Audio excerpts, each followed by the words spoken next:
तो नमस्कार दोस्तों, आज आप जानेंगे टाइप्स ऑफ वेक्टर्स। तो देखिए, कहने को तो अनेकों टाइप्स के वेक्टर हो सकते हैं, पर आज हम बहुत ही ज़्यादा इंपॉर्टेंट वेक्टर्स जो कि आपके हर एग्जामिनेशन में पूछे जाते हैं उनकी बात करने वाले हैं। तो सबसे पहले इक्वल वेक्टर्स। तो देखिए, कोई भी ऐसे वेक्टर्स जिनका मैग्नीट्यूड और डायरेक्शन क्या हो जाए, दोनों सेम हो जाए, तो वो आपके इक्वल वेक्टर्स कहलाते हैं। तो देखिए यहाँ पे ए वेक्टर और बी वेक्टर दोनों की लंबाई भी सेम है और दोनों की डायरेक्शन भी सेम है, तो ए और वेक्टर आपके क्या हो जाएंगे, इक्वल वेक्टर। अब हम हमारा सेकंड टाइप समझते हैं, अनइक्वल वेक्टर्स। तो देखिए अनइक्वल वेक्टर्स क्या हो सकते हैं।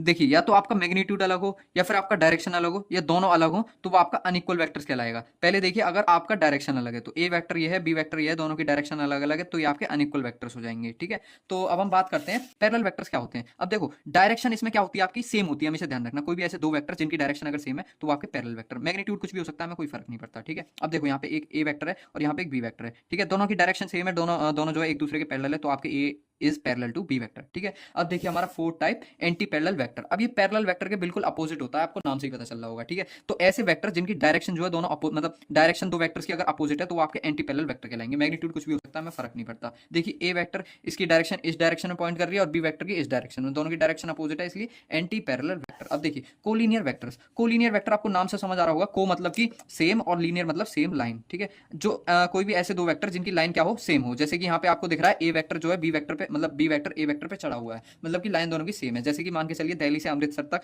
दो ट्रेनें चलती हैं, है ना, एक ही पटरी पर चलती हैं, तो दोनों की डायरेक्शन सेम है ना, दोनों एक ही लाइन पर चल रही हैं, तो इसलिए ए एंड बी आपकी क्या हो जाएंगे, कोलिनियर वेक्टर्स हो जाएंगे। ठीक है, अब हम बात करते हैं हमारे सिक्स टाइप की, जो कि आपका कोप्लेनर वेक्टर्स। ठीक है, तो कोप्लेनर वेक्टर में आप मान सकते हैं, जैसे कि आपने पूरा पेज, जितने भी आपने ये पेज एक पूरा प्लेन है, जितने भी आपको इस वेक्टर इस पेज पर वेक्टर्स दिख रहे हैं, सब आपके क्या है, कोप्लेनर। मतलब अगर से किसी प्लेन पर जितने भी सारे वेक्टर्स पड़े हैं वो आपके कोप्लेनर वेक्टर्स कहलाते हैं। जैसे कि मान के चलिए आपका एक खेत है, ठीक है, जो भी आपका 2-3 एकड़ का अगर खेत है मान के चलिए, उसमें आप और आपका दोस्त अगर ट्रैक्टर दौड़ा रहे हैं, तो दोनों ट्रैक्टर दौड़ा रहे हैं, किसी भी डायरेक्शन में दौड़ा रहे हैं, हमें कोई मतलब नहीं, पर दौड़ा तो एक प्लेन में ही रहे हैं।